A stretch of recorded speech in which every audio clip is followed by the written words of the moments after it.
સ્વાગત છે। વાત કરીએ સમાચારની। અમદાવાદની દેવસ્ય સ્કૂલ અને શાળાના વિદ્યાર્થીઓ દ્વારા એક અનોખા એક્ઝિબિશનનું આયોજન કરાયું। અમદાવાદના વસ્ત્રાલ વિસ્તારમાં આવેલ દિવસે ઇન્ટરનેશનલ સ્કૂલ એક નવીન પ્રયોગ કરીને સ્કૂલમાં ભણતા બાળકો માટે અત્યારથી જ એક અનોખું જ્ઞાન પીરસવામાં આવી રહ્યું છે। પ્રયાગરાજ મહાકુંભની ઝાંખી, શિવતાંડવ સહિત ભારતના અલગ અલગ રાજ્યોની ઝાંખી દર્શાવતું એક મેળાનું આયોજન કરવામાં આવ્યું હતું, જેમાં સ્કૂલના પ્રિન્સિપલ અને શિક્ષકો દ્વારા બાળકો માટે વિવિધ પ્રવૃત્તિ ઝાંખી બતાવવામાં આવેલ અને આ બધી વિવિધ પ્રવૃત્તિ ઉપર એક અનોખા એક્ઝિબિશનનું આયોજન કરવામાં આવ્યું હતું। તો આ ઉપરાંત બાળકોના મગજનો વિકાસ થાય તે માટે મગજ શક્તિનો ઉપયોગ કરતી રમતો, ચેસ અને અન્ય રમાડવામાં આવી હતી અને શાળાના શિક્ષકો સહિત 100થી વધારે બાળકોએ વિવિધ પ્રવૃત્તિઓમાં પોતાની કલા દર્શાવીને અદ્ભુત પ્રદર્શન રજૂ કર્યું હતું, જેથી બાળકોમાં ભવિષ્ય અને વર્તમાનના જ્ઞાનથી પરિચિત બને અને પ્રોત્સાહિત થાય અને જિજ્ઞાસા કેળવાય। આ આખા અનેરા પ્રયોગ વિશે પ્રી સ્કૂલના ટ્રસ્ટી અને પ્રિન્સિપાલે સમગ્ર આયોજન વિશે મીડિયા સમક્ષ વાત કરેલ હતી। શું નામ છે આપનું? ચૌધરી સીમા। સીમા મેમ, તમે જે આ પ્રયાગરાજનું આયોજન કર્યું છે તો અત્યારે કુંભ મેળો ચાલી જ રહ્યો છે, તો બાળકોને તમે કુંભ મેળાથી પરિચિત કરાવવા માટે આ મહેનત કરી છે, તો કેટલા દિવસથી કાર્યરત હતા અને આ સેટઅપ કેટલા દિવસમાં ઊભો કર્યો? અમે મોસ્ટ ઓફ 10 દિવસથી જ આ કાર્યરત છીએ, કેમ કે આના પહેલાં અમારા એન્યુઅલ ફંક્શન, એક્ઝામ એ બધું હતું અને બહુ શોર્ટ ટાઈમમાં અમે આ તૈયારીઓ કરી છે। એમાં દિવાલ બનાવી, પર્વતો બનાવ્યા, કલર, નદીનું પાણી ચેકઅપ કર્યું, તો એમાં મોસ્ટ ઓફ 10 કે 7 દિવસમાં જ આ બધી તૈયારી કરી છે। બાળકોને કેટલા દિવસથી પ્રિપરેશન કરાવતા હતા? બાળકોને 7 દિવસ આ શિવ તાંડવ તો ખાલી એક જ દિવસમાં અમે તૈયાર કર્યું। શુક્રવારે જે લોકોએ પ્રેક્ટિસ કરી, આખો દિવસ અમને પ્રેક્ટિસ કરાઈ, શનિવારે તો અહીંયા રેડી હતું। આ સેટઅપમાં કેટલા લોકો તમારી સાથે જોડાયા? સેટઅપમાં અમારું ગ્રુપ આ Hira ma'am, Purnima ma'am, Dimple ma'am, Ravi sir, Ankita ma'am, Rahul sir, Ronak sir, એ બધા અમારો બહુ જ સપોર્ટ કર્યો છે। પટેલ કે કયા ધોરણમાં અભ્યાસ કરો છો? 9th બી। આ જે શિવતાંડવનું તમે આયોજન કર્યું છે, કેટલા દિવસથી પ્રેક્ટિસ કરતા હતા? અમે એક જ દિવસમાં પ્રેક્ટિસ કરી હતી અને વધુ પ્રેક્ટિસ કરી હતી એટલે સારો બને, એટલે અમે આખા દિવસથી એની પ્રેક્ટિસ કરી હતી। અભ્યાસની સાથે શિવ તાંડવ કરવાનો આજે મોકો મળ્યો છે, કેવું લાગે છે? અમને તાંડવ કર્યું એટલે બધાને ગમી કરી, પછી બધા અનાઉન્સમેન્ટ કરાવતા હતા કે તમે કરો, હજી તમે કર્યું એ કર્યું। ઘણા બધા પેરેન્ટ્સ ઉપસ્થિત છે, ઘણા બધા પેરેન્ટ્સે પણ કીધું તમે કરો ડાન્સ, અમે જોઈએ।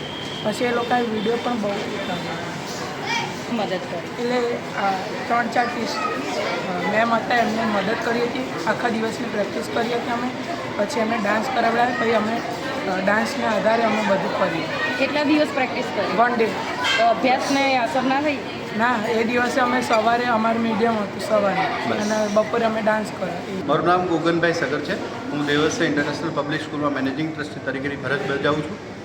આજરોજ અમારી શાળામાં દેવસ્ય સ્કોલેસ્ટિક એક્સપોનું એક સરસ મજાનું આયોજન કરવામાં આવેલ છે, જેમાં મુખ્ય તેમાં મહાકુંભ, જે અત્યારે ટોપ ઓફ ટાઉન જે વિષય છે, કે આખો દેશ છે પ્રયાગરાજ અને મહાકુંભની ડૂબકી લગાવવા માટે તત્પર છે, તો એવું સરસ મજાનું પ્રયાગરાજનું એક સરસ મજાની કૃતિ બાળકો દ્વારા રજૂ કરવામાં આવી છે, જેમાં લાઈવ ગંગા આરતી સાથે આ પ્રોગ્રામની શરૂઆત થઈ। આ ઉપરાંત સાયન્સ ફેર છે, મેથ્સના સરસ મજાના મોડલ્સ બાળકોએ તૈયાર કરેલા છે, આર્ટ એન્ડ ક્રાફ્ટ ગેલેરી છે, બાળકોના મનોરંજન માટેની ગેમ ઝોન છે। આવી સરસ મજાની બાળકોની કૃતિ સાથે બધા જ પેરેન્ટ્સ અને આજુબાજુના જે કંઈ વિસ્તારના લોકો છે આ પ્રદર્શન નિહાળવા માટે વધારી રહ્યા છે। કેટલા બાળકોએ ભાગ લીધો છે અને કેટલા દિવસ આ ચાલશે? ઓછામાં ઓછા 500 to 600 જેટલા બાળકો આ પ્રોજેક્ટમાં પાર્ટિસિપેટ છે, અને આખા પ્રોજેક્ટનું મેનેજમેન્ટ છે 100થી વધારે બાળકો કરી રહ્યા છે, એટલે વિદ્યાર્થી આ બાળકોનું સંપૂર્ણ મેનેજમેન્ટ કરી રહ્યા છે।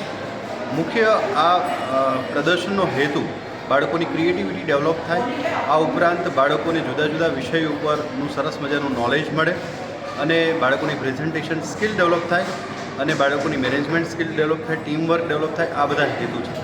કેટલા દિવસ ચાલશે? ગઈકાલથી આ પ્રોગ્રામની શરૂઆત થયેલી છે અને આજે આ છેલ્લો દિવસ છે। આજે સાંજે 5 વાગ્યા સુધી આ પ્રોગ્રામ ચાલુ છે। મારું નામ ધર્મેશભાઈ મોટકા। હું દેવસ્ય ઇન્ટરનેશનલ પબ્લિક સ્કૂલમાં ટ્રસ્ટી તરીકેની ફરજ બજાવું છું।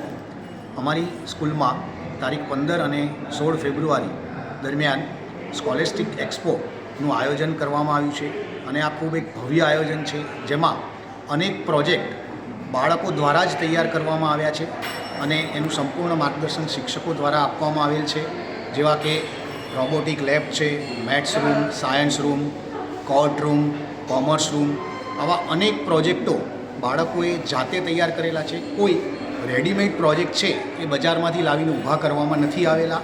એટલે આનાથી બાળકોની પ્રેઝન્ટેશન સ્કિલ, એમની ડેવલપમેન્ટ કેવી રીતે કરવું એની સ્કિલ, આ બધી સ્કિલનું એમાં જોવા મળે છે. તો આ એક ખૂબ સુંદર આયોજન છે અને આમાં લગભગ 10,000 પેરેન્ટ્સ, ઓછામાં ઓછા 10,000 પેરેન્ટ્સ આને નિહાળવા માટે આવી રહ્યા છે. આજે પણ એક્સપો ચાલુ જ છે અને આ ખૂબ સુંદર આયોજન છે. એ બદલ તમામ શિક્ષકો અને વિદ્યાર્થીઓને અભિનંદન પાઠવું છું. રોલિંગ. આ એક્સપોમાં સૌથી અગત્યની બાબત એ છે કે ધર્મ અને સંસ્કૃતિ એને એક સાથે જોડવામાં આવેલ છે.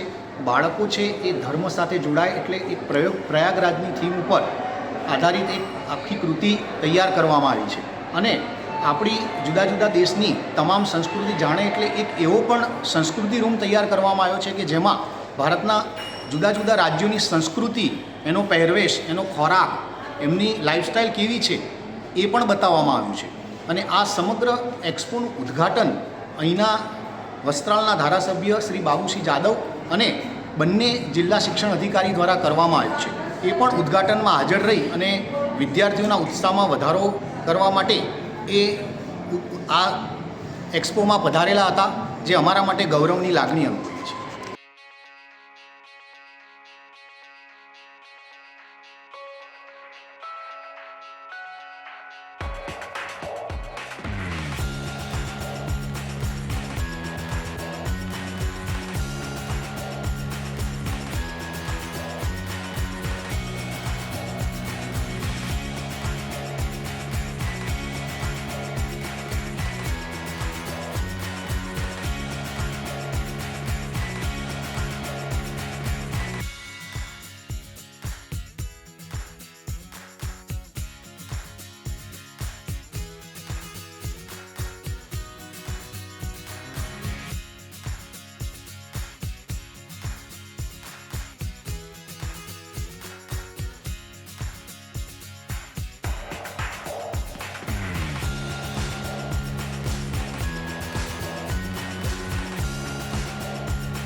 Thank you.